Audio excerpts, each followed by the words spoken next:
In 1988, a mummified giant finger was discovered. The finger was nearly 14 inches long, so it would have belonged to someone between 15 and 16 feet tall. And this discovery was only revealed in 2012. It was organic and, quote, humanoid. The finger looked like it had been cut off with anatomical precision. In some places, the finger was crumbling. It had leathery skin. It was ripped in places, and the skin was a few millimeters thick. Between the dried skin folds, there were remains of fungus. The nail on the finger was even loose. Did it belong to a giant ancient Egyptian mummy?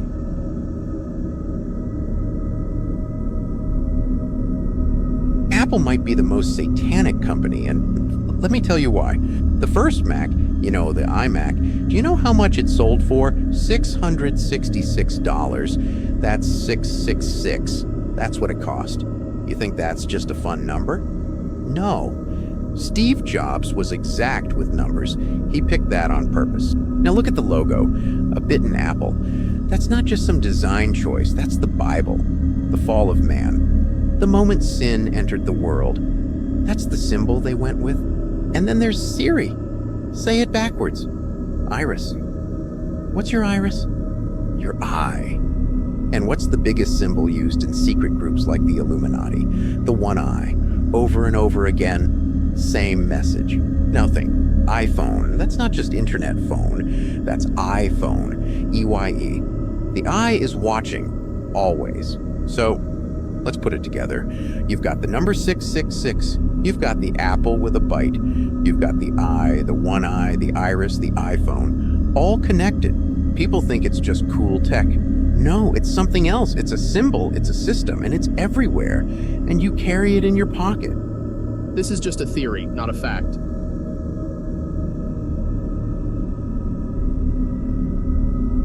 Man, this is the craziest part in the Terminator series.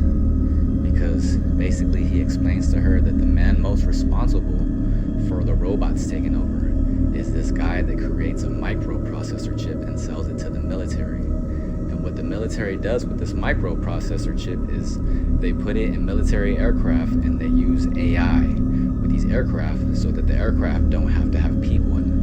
And what happens is the aircraft get so good that they have a perfect operational record and they eventually pass a bill that no human decisions are basically needed in the line of defense.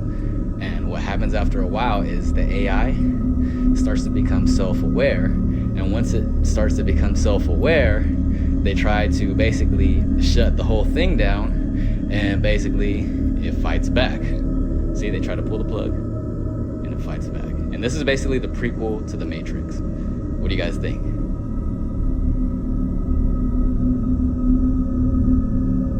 So the trilithon stones, 3 stones, 900 tons apiece, or 800 metric tons, and they were moved a half mile from the quarry. They were lifted and stacked approximately 30 feet off the ground. And when I say stacked, they were perfectly lined up. This is at the quarry, which is a half mile away. This is where all the stones originate from. And this one right here is what's called the Stone of the Pregnant Woman. It is 1,200 tons. As you can see, it's 14 feet tall. So with those trilithon stones I was showing you a moment ago, the only difference is that this one's 68 feet long. It's virtually the same size, except for just a few feet shorter, but it's the same height. 1,200 tons. Insane. Right. So they moved 1,800,000 pounds a half a mile. 3 of them. And that doesn't include the 2 dozen that are 350 tons apiece. That doesn't include the 9 that are 600 tons apiece, are somehow a side note to the trilithon stones. Baalbek has the largest stones that were ever quarried in human history, the largest stones that were lifted, stacked, and transported in human history, and the largest stone columns in all of classical history.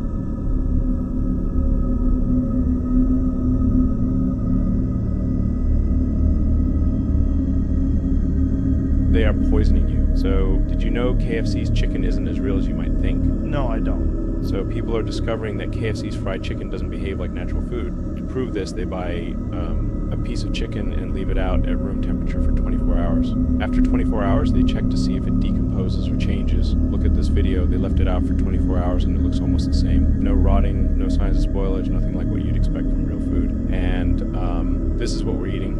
If you look at the packaging and ingredients list for KFC's chicken, you won't see a lot of transparency about what's really in it. The preservatives and additives used in this chicken are designed to extend shelf life, but they also prevent it from decomposing like natural food. Take a close look at the ingredient list on the packaging.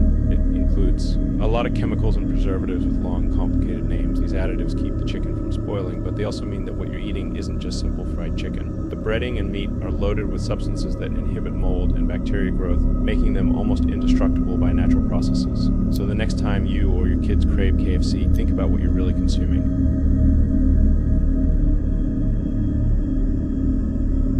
This drone footage was recorded by Christian on May 3rd in Norway.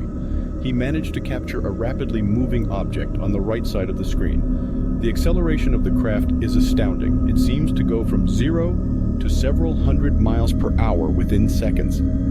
The lights take off simultaneously, so they may be part of the same craft. Airplanes don't accelerate from a standstill in the sky like this.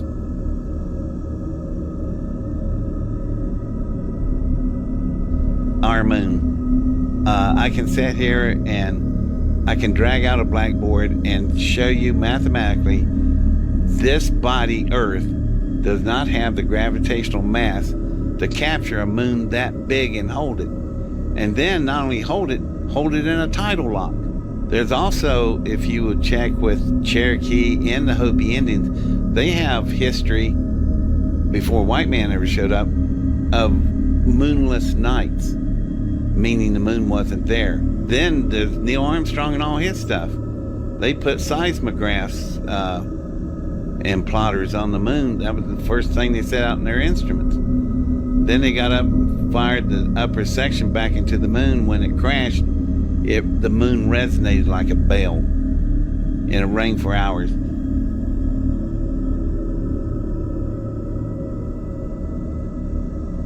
This is crazy. My God, look at it.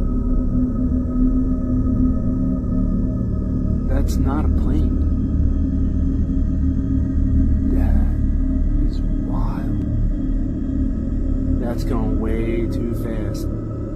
That's not. What's up with my camera?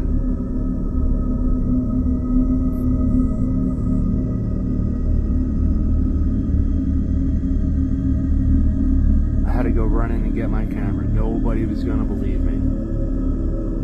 What's with my camera? Look at this thing. Is he?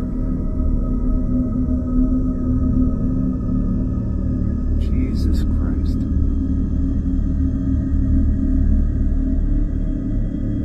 Antarctic humans. That's right. They're a far more advanced offshoot of the ancient polar hominids, okay? They've been there for centuries, okay? They never leave this area because they have no reason to, right? They are biologically wired to thrive in this much colder and desolate climate. I mean, look, they're basically just like us, right? But much differently featured. I mean, snow white hair, very pale skinned. And look, they not only exist, but buddy, they are thriving in a full-blown civilization that pretty much predates everything we know. The higher ranking families of these Antarctic humans have basically controlled this region of land for centuries, right? They are in control of precious minerals that can only be found within this region of the world, right? And so think about it. This is why we cannot go there, right? Our leaders don't want them finding out about us, and they don't want us finding out about them. And so you basically have this generational kind of standoff in which we sort of do business with each other while simultaneously keeping this entire civilization out of our realm of understanding. I'm gonna go ahead and say this is a joke for entertainment purposes only, right? For my safety.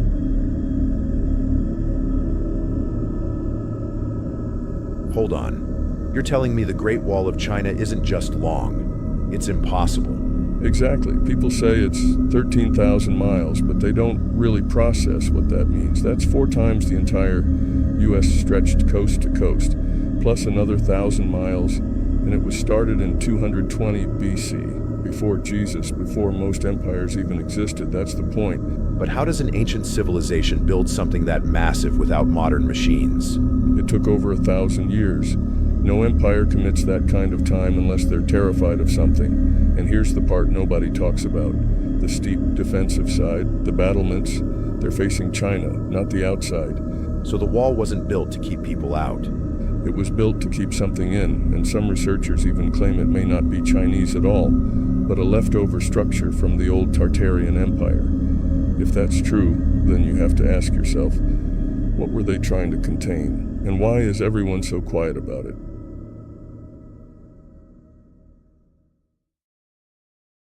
A 12-year-old girl sat down at her computer and did what no historian ever had the guts to do. She traced the family tree of every US president, and what she found was disturbing. All of them, every single one, were related. One bloodline, one ancestor.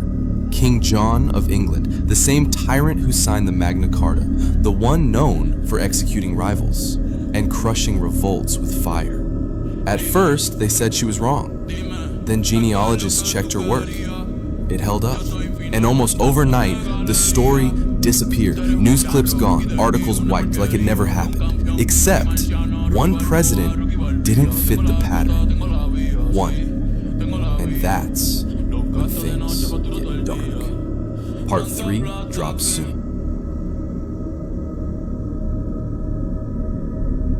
This cursed family took the lives of over 1,000 people. And yes, it's the true story behind the movie The Hills Have Eyes. Back in the 50s, in a small town called Ravens Hollow, Ohio, there lived a family named Crow.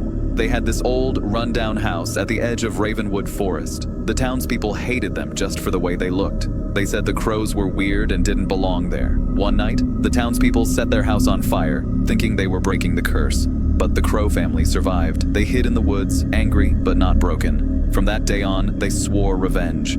Years later, people started disappearing near Ravenwood, travelers, tourists, even local townsfolk. Survivors said the crows hunt and eat anyone who comes near, taking revenge for what was done to them. They set deadly traps, spiked pits, hidden snares, wire nooses. They laugh while hunting and drag their victims underground to eat them. The only thing they leave behind is a blood-stained crow feather. It's like their calling card. In the 80s, a girl named Emily managed to escape. She said when the crows chased her, they screamed, "You burned us, now we'll burn you." Even today, nobody goes near Ravenwood Forest. Locals say you can still hear laughter and the crack of branches in the dark.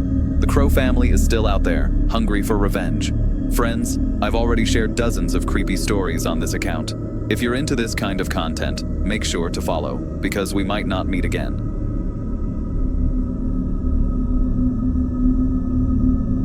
The Book of Enoch revealed some troubling secrets about exactly who will go to hell. 2 Enoch even tells us exactly what hell looks like. Enoch was taken to each dimension of heaven, and there are a total of 10 levels to heaven, but we'll only be speaking about the first 3 for this video. The first heaven is located directly above the firmament, the second being a prison for the angels, and the third heaven is a paradise for the righteous. However, there is a much darker side to this heaven as well, for the unrighteous. Located in the northern region of this heaven, Enoch seen all kinds of torment. In Enoch's own words, there is no light there, and a black fire blazes up perpetually, with a river of fire that comes out over the whole place, fire here, freezing ice there, and it dries up and it freezes. Also, there are evil angels in this place tormenting humans. The angels that took Enoch through these levels of heaven told Enoch who these people who will go to hell are.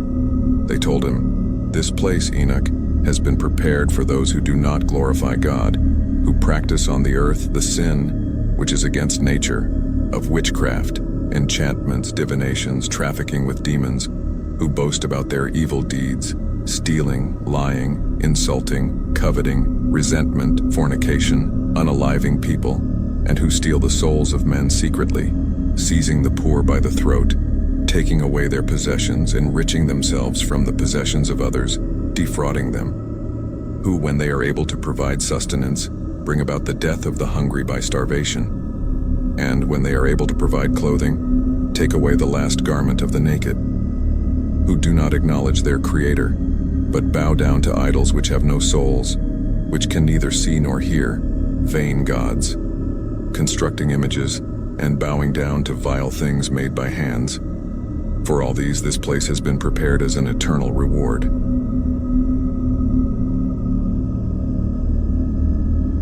This angel is worse than Satan. The Book of Enoch explained a group of fallen angels known as the Watchers, and what they did will shock you. I'll explain the worst of these angels at the end of the video, so stay until the end. There are 200 of these angels that fell, and here are a few of their names: Samyaza, Azazel, Armaros, Arakil, and Barakil. Now let me explain why these angels are so bad. Azazel taught mankind how to make weapons for war. This act alone resulted in chaos, even still to this day. But it gets far worse.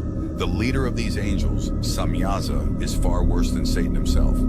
Here's why. Not only was Samyaza the one responsible for leading every fallen angel to sin, he also led a series of experiments with the other fallen angels.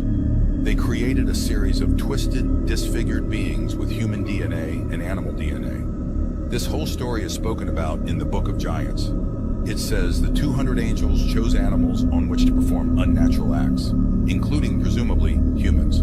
I plan on releasing a full video on this exact story. If you are interested in that, follow me and subscribe to my YouTube channel in my bio.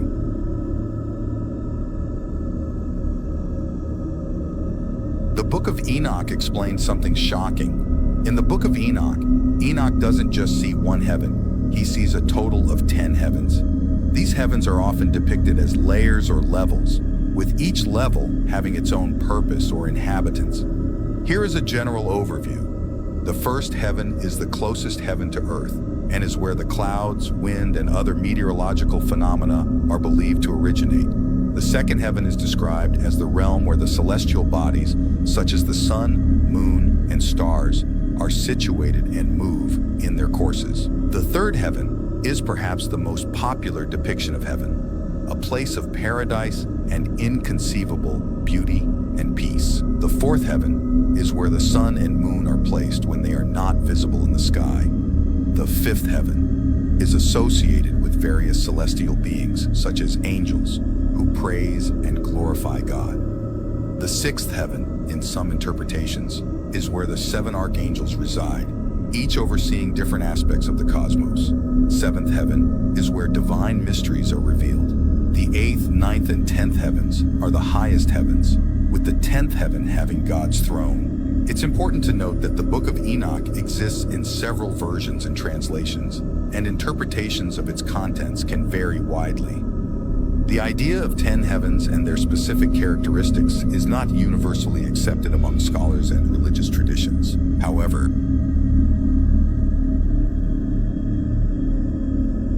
we've mapped only 26% of the world's sea floor, yet every time we look, we find something that shouldn't be there. This underwater structure was discovered by a couple of treasure hunters in 2011 called OceanX, who were exploring the North Baltic Sea in search of high-value shipwrecks, when their sonar picked up a massive circular object lying deep on the sea floor, which did not resemble any recognizable ocean craft or known geological feature. This was the Baltic Sea anomaly. They investigated the sonar scans back on land and noticed clear lines, right angles, and striations all over the structure, which almost looked like rooms and hallways. Beside it was a 1,000-foot-long flattened area in the sand, almost like the object crashed and slid into its current spot. Whatever this was, it needed another look. Using their funds from selling artifacts in previous shipwrecks, along with a few investors and sponsors, they upgraded their equipment and returned back to the site a year later. But this time, when they deployed their advanced sensors and 3D scanning equipment anywhere near the anomaly, they would lose signal. Like something